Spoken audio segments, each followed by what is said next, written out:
कह दो जय माता दी। गुरु बिन ज्ञान न उपजे, गुरु बिन मिले न मोक्ष। गुरु बिन लखे न सत्य को, गुरु बिन मिटे न दोष।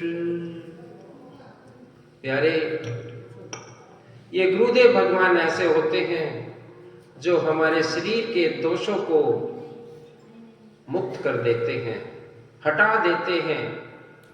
उन दोषों को नहीं जो भौतिक सुख से पैदा हुए हैं, उन दोषों को मिटा देते हैं जो भगवान से मिलने के लिए अड़चने पैदा करते हैं, बाधा पैदा करते हैं, भगवान से मिलने नहीं देते।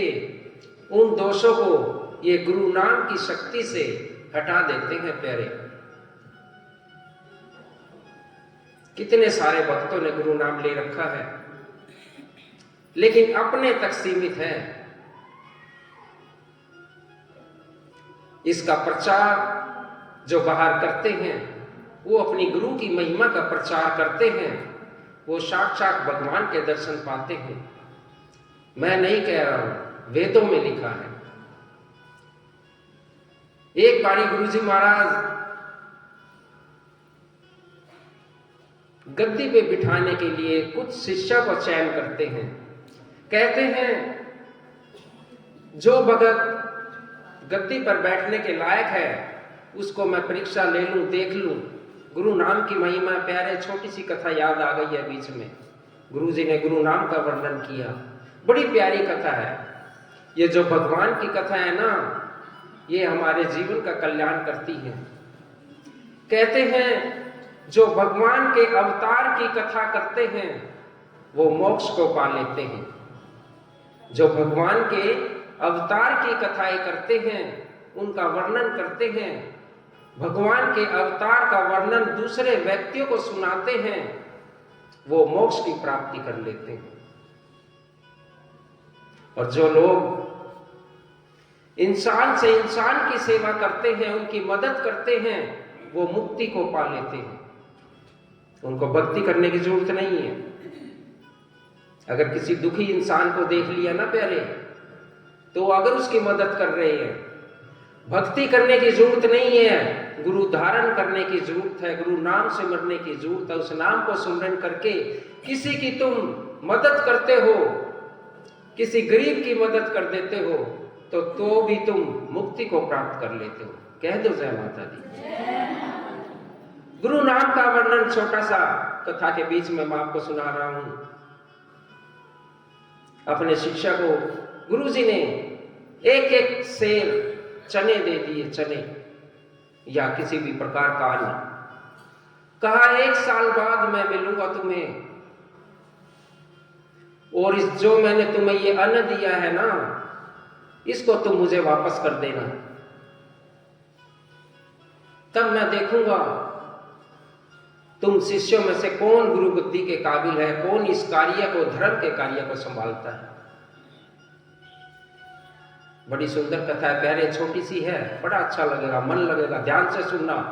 गुरु नाम धारण करना है और करने के बाद क्या करना है, ये बड़ी चीज है। धारण तो एक दूसरे को देखकर हम कर ही लेते हैं। कह दो जय माता दी। कि जो ये अन्न दिया है तुझे, ये गेहूं दी है, इतने एक सेर, ये 1 साल बाद मिलना मुझे, मैं देखूंगा, कम नहीं होने चाहिए। और भेज देता है अपने शिष्य को। एक शिष्य ने जटा धारण कर रखी थी, उस 1 किलो 1 सेर अन्न को, गेहूं को अपनी जटा में बांध लिया ताकि वो सुरक्षित रहे, क्योंकि मुझे ये 1 साल बाद गुरुजी को देने हैं।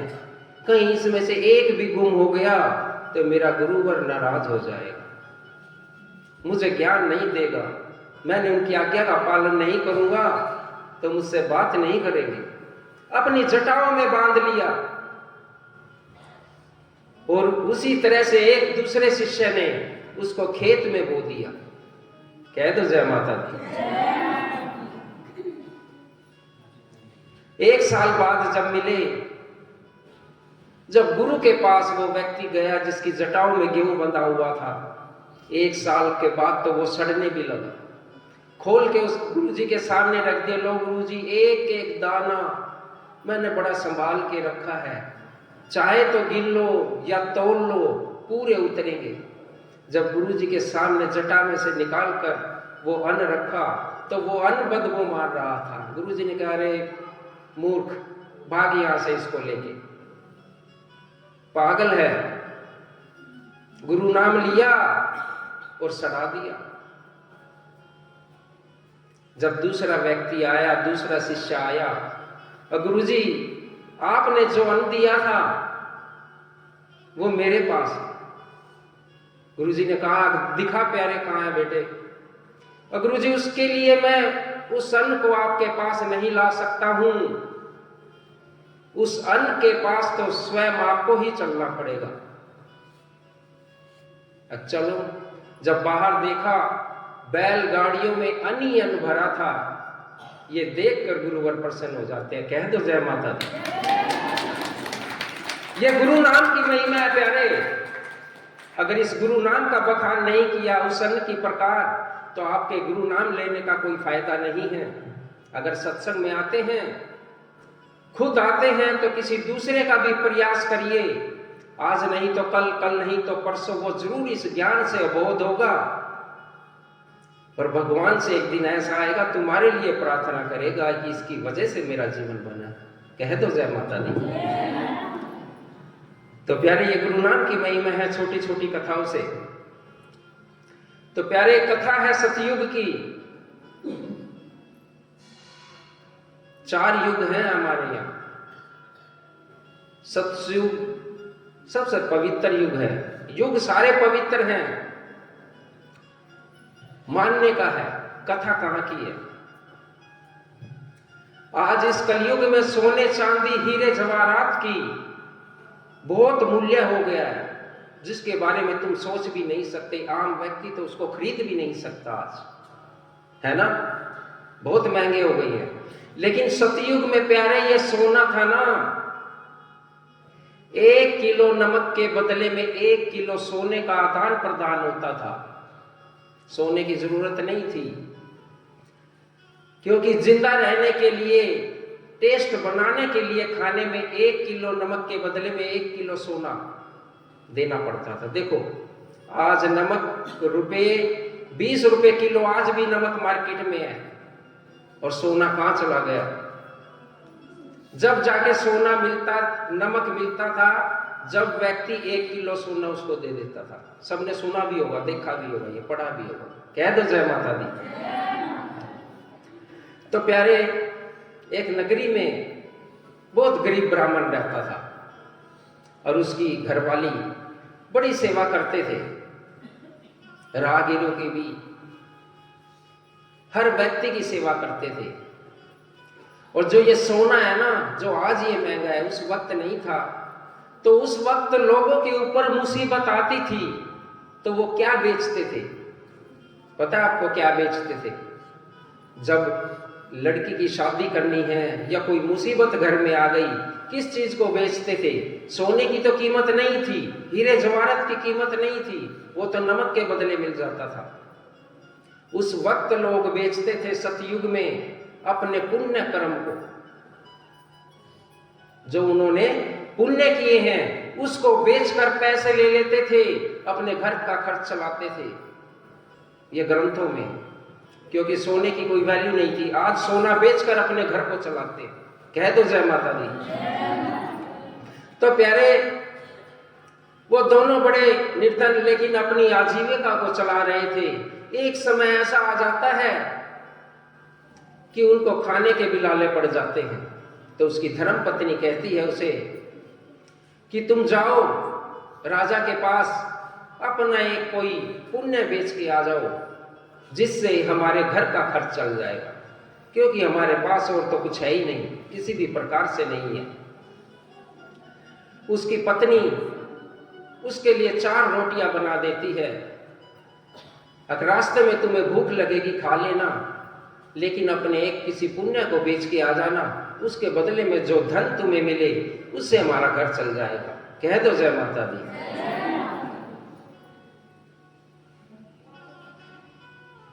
वो ब्राह्मण अपना खाना लेके निकल पड़ता है राजभवन की तरफ।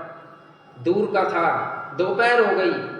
सुबह घर से भूखा निकला तो दिन में तो और भी भूख लगनी थी भोजन के समय। उसने सोचा मैं भोजन कर लेता हूं, उसके बाद राजा से मिलूंगा, अपने किसी पुण्य को बेच दूंगा और बदले में धन ले लूंगा। जब पेड़ के नीचे ठंडी छांव देखी बैठ गया। जैसे ही उसने अपनी रोटी खोली, रोटी अचार ही चलते थे भाई, पहले नमक रोटी खा लेते थे लोग, उसमें भी पेट भर जाता था। आज 56 भोग खाते हैं फिर भी बीमार हैं, फिर भी पेट नहीं भरता, 56 भोग खाते हैं। नमक रोटी अचार रोटी खोल ली। जैसे ही एक रोटी उठाई खाने के लिए तैयार हुआ तो एक बूढ़ी गौ माता दिखाई दी, बड़े शरीर से कमजोर थी। ये देखकर पंडित जी के मन में ख्याल आता है बहुत बूढ़ी है, एक रोटी इसको दे देता हूं, 3 मैं खा लूंगा। कह दो जय माता दी। एक रोटी उसको दे देता है। जब देखा एक रोटी से पेट नहीं भरा, ऐसे दूसरी भी दे देता है, तीसरी भी दे देता है, चारों रोटी उसको खिला देता है गौ माता को। बहुत बूढ़ी थी वो भी बेचारी। और कुछ पास में हरी घास थी, उसको काट कर गौ माता को खिला देता है, उसका पेट भर देता है। और खुद वो अचार खाकर तालाब से पानी पीकर राजमहल की तरफ चलता है। कह दो जय माता दी। जब राजमहल में जाता है, बाहर बोला कि कोई ब्राह्मण आया है अपने पुण्य को बेचने के लिए, उसको बहुत सख्त जरूरत है घर चलाने के लिए, उसका एक राजन पुण्य ले लीजिए। तो राजा भी बड़ा खुश हो जाता है, क्योंकि सतयुग में तो सिर्फ पुण्य का ही खेल था। राजा महाराज भी भंडारे लगाते थे, काम करते थे, अच्छे कार्य करते थे ताकि वो पुण्य को अपने पास रख सके। जब राजा के पास गया, ब्राह्मण ने कहा मेरा एक पुण्य ले लो और बदले में मुझे धन दे दो। राजा ने अपनी पत्नी से पूछा, राजकुमारी अगर राजकुमारी जो उसकी रानी थी, रानी से पूछा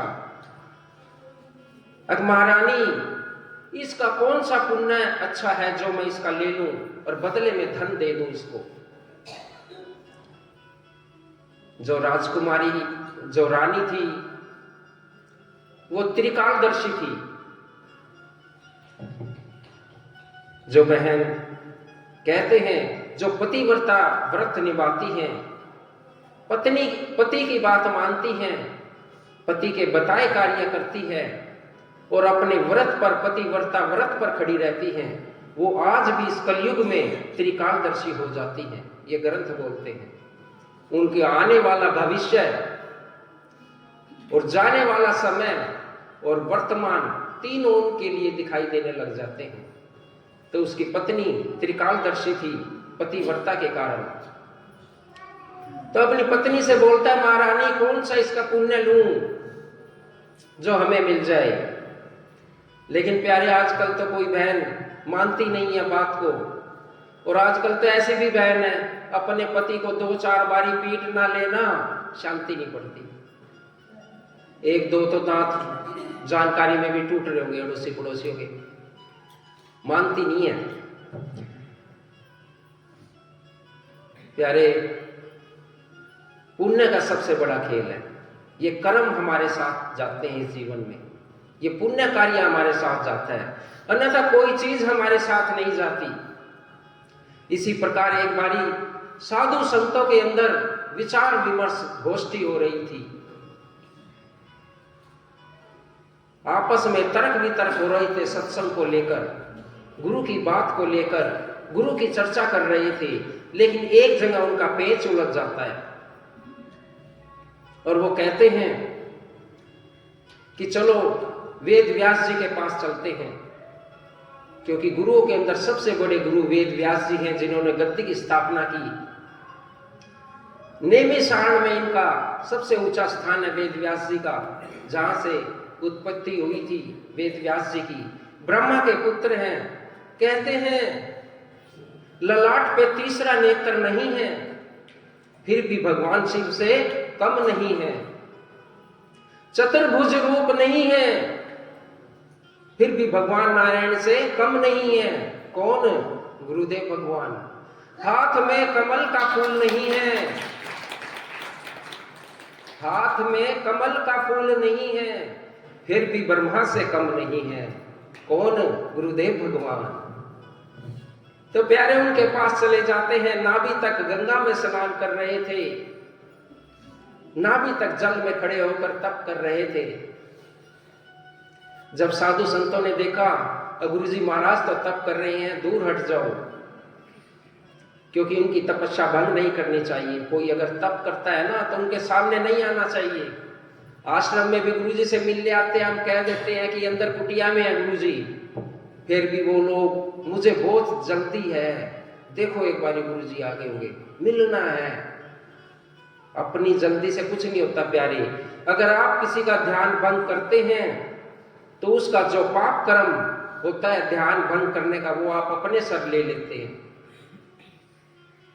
जाने अनजाने में, सिर्फ अपनी जल्दी में। और बाहर साधु संत महात्मा बैठे, जल में डुबकी लगाई, और जल में डुबकी लगाकर जैसे ही बाहर आए बोले चारों युगों में सबसे श्रेष्ठ कलयुग है। कह दो जय माता दी। अब बाहर साधु संत महात्मा सुन रहे थे कि ये गुरु जी भगवान क्या कह रहे हैं।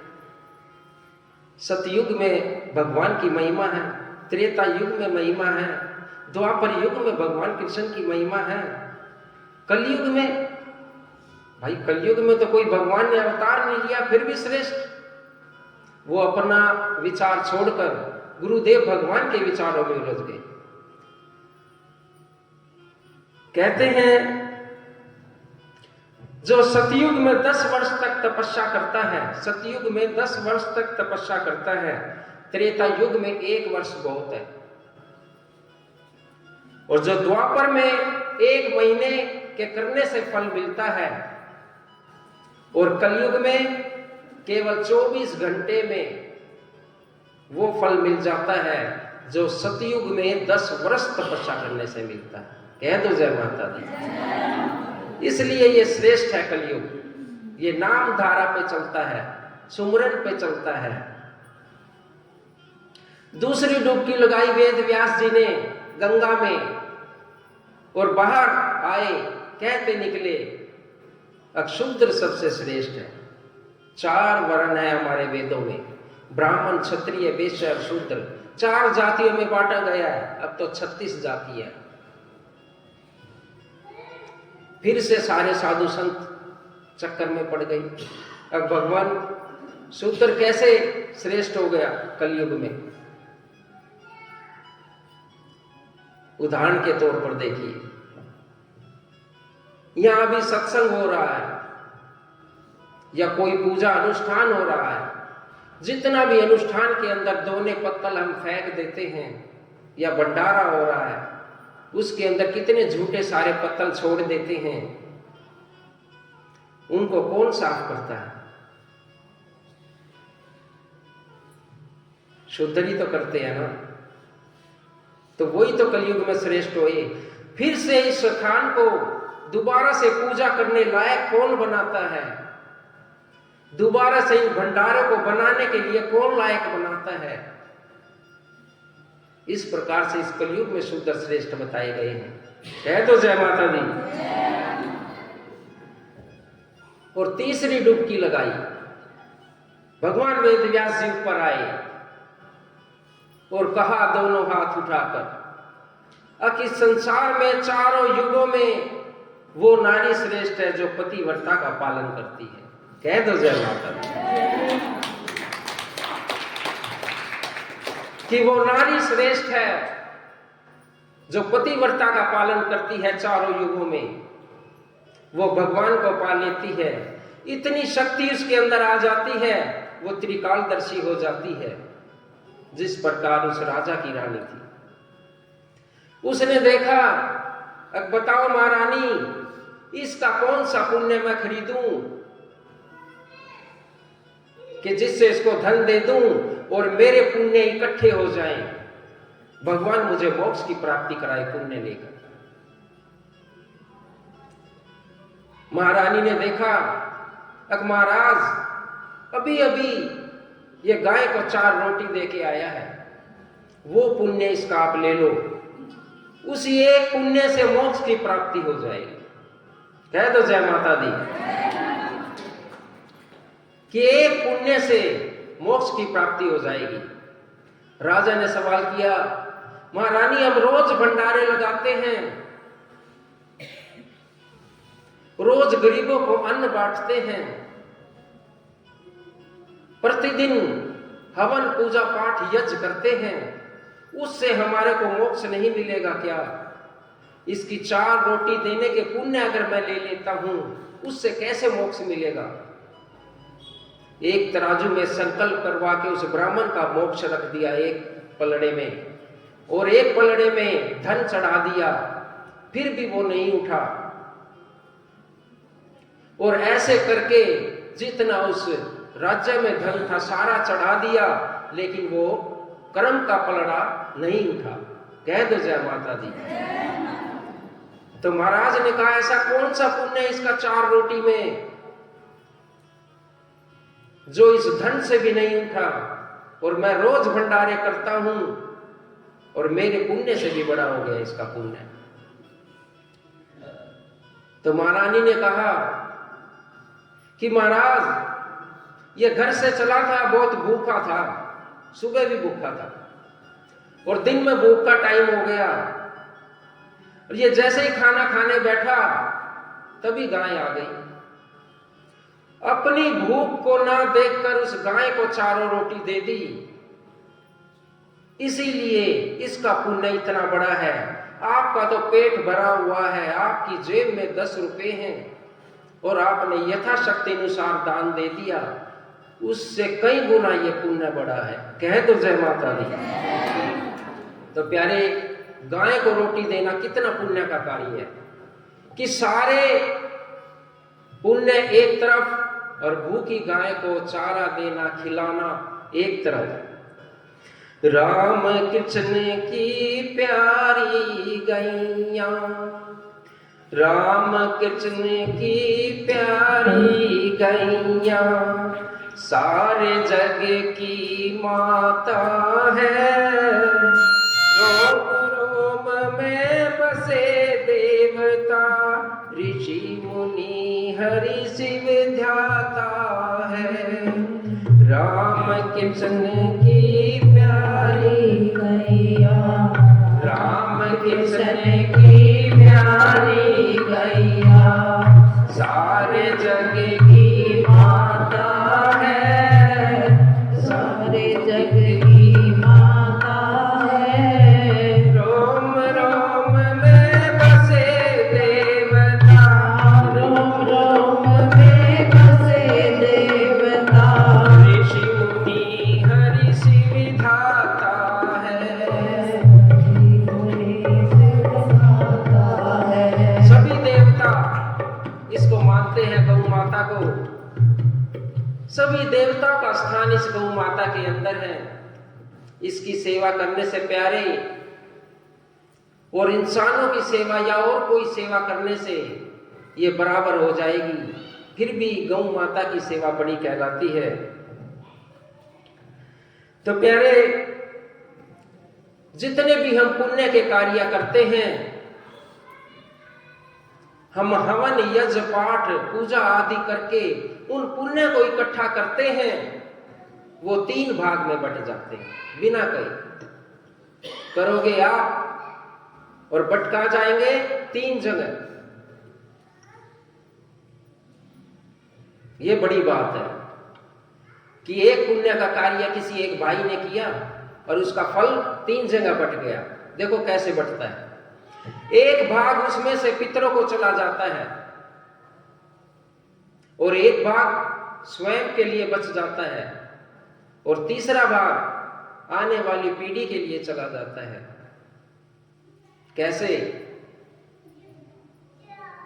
जब बच्चा पैदा होता है, एक बच्चा गरीब के घर पैदा होता है, एक बच्चा उसी दिन, उसी नक्षत्र में, उसी समय में राजघराने में पैदा होता है।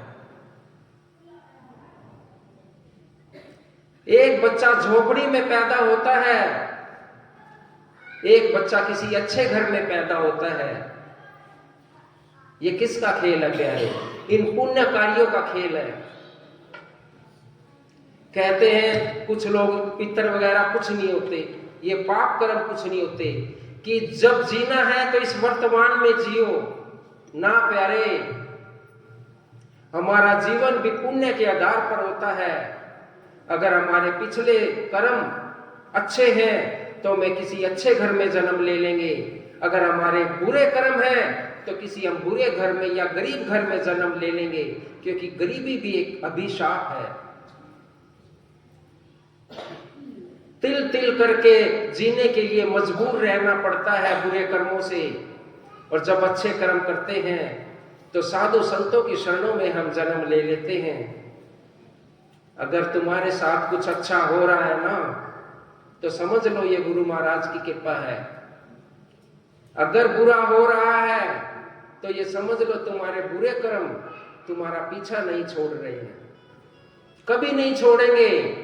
ना अच्छे कर्म ना बुरे कर्म तुम्हें पकड़े रखेंगे। दुनिया की कोई ताकत नहीं तुम्हें बचा सके। एक बच्चा जन्म होते ही लंगड़ा हो जाता है, उसने कौन से बुरे कर्म कर दिए इस धरती पे आने से पहले? कहते हैं कि बुरे कर्म करने से बुरा मिलता है, लेकिन उसने कौन से बुरे कर्म कर दिए? जन्म लिया और पांव नहीं है।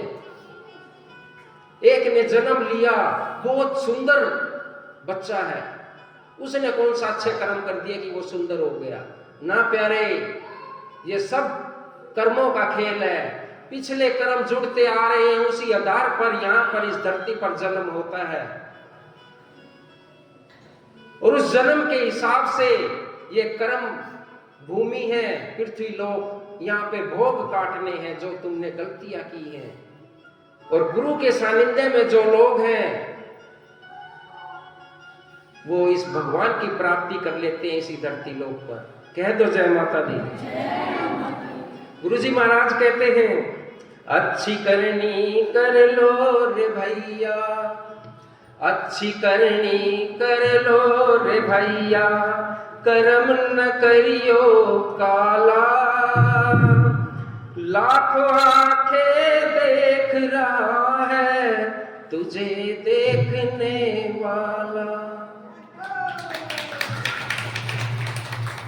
उस भगवान की लाखों आंखें हैं जो तुम्हें देख रहा है, तुम्हारा एक क्षण भी उससे अनभिज्ञ नहीं है। ऐसा नहीं है कि वो तुम्हें देख नहीं रहा। इस कण कण में भगवान है अगर मानते हो। एक गुरु भगवान ने कहा, गुरुजी महाराज ने, अब जाओ बेटा ये 2 कबूतर ले जाओ, कि 2 कबूतर ले जाओ, 2 शिष्य को दिए। अब जा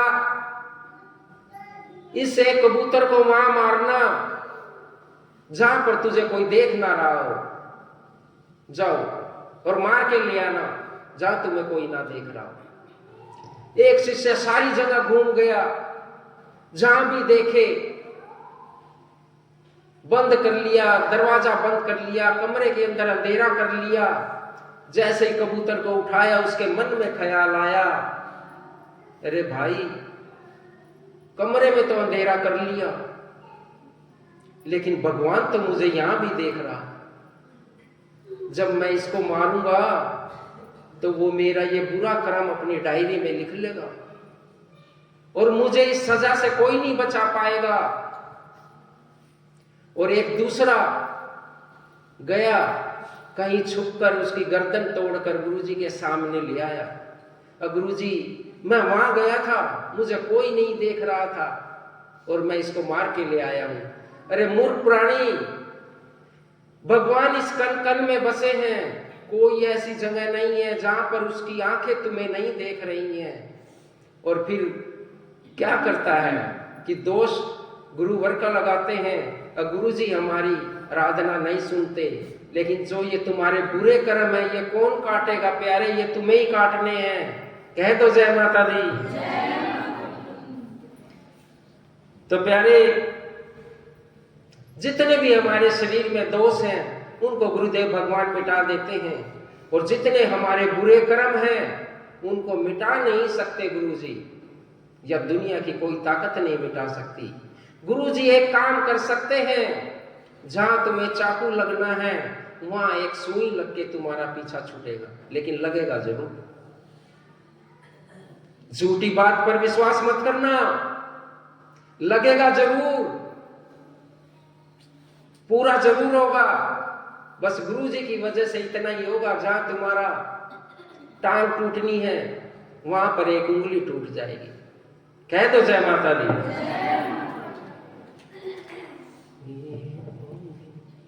तो प्यारे, ऐसा ही एक भजन आप सभी बड़े ध्यान से सुने।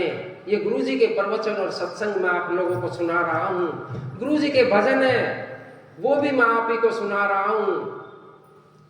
एक एक भजन में, एक एक शब्द में ये गुरुवाणी है। इस वाणी का बखान करना और अपने साथ एक एक भगत को जोड़ने का प्रयास जरूर करना। ढीले मत पड़ना, वो नहीं आएगा, ये तुम्हें भी पता है और मुझे भी पता है, लेकिन अपना कर्म नहीं छोड़ना। कह दो जय माता दी।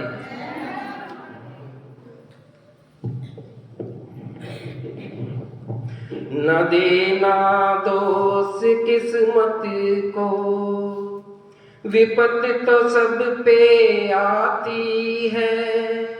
न देना दोष किस्मत को, विपत्ति तो सब पे आती है।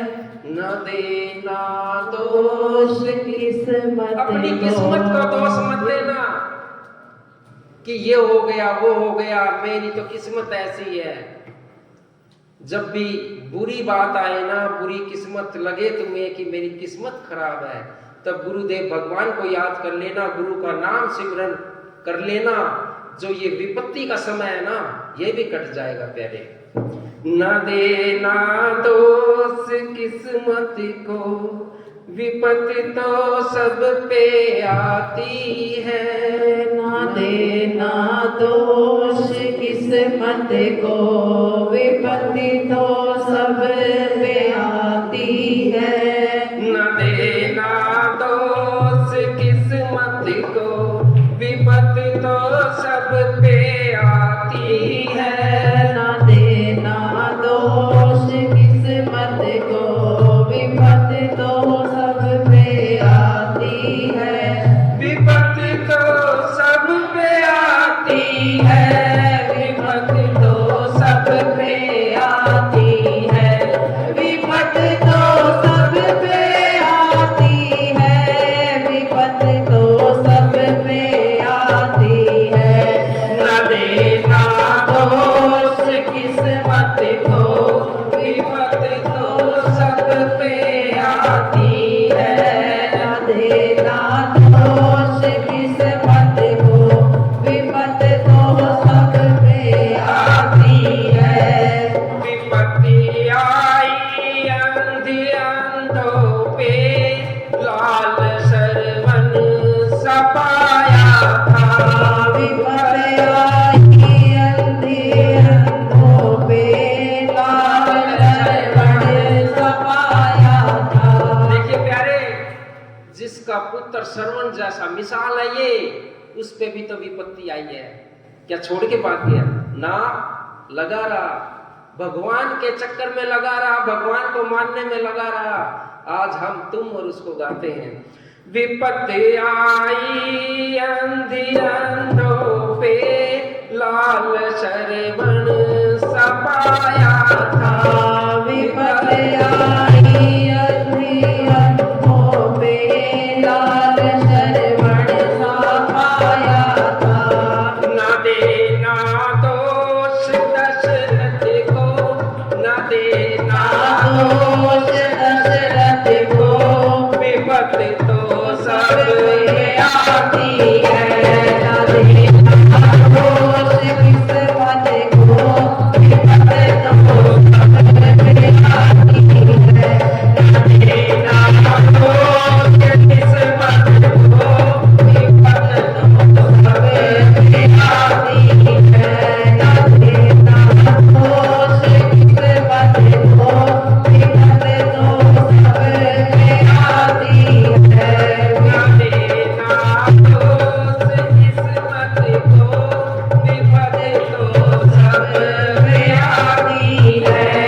सब जान हे बन गो। ये विपत्ति तो राजा दशरथ पे भी आई, जिसके घर में भगवान श्री राम ने जन्म लिया।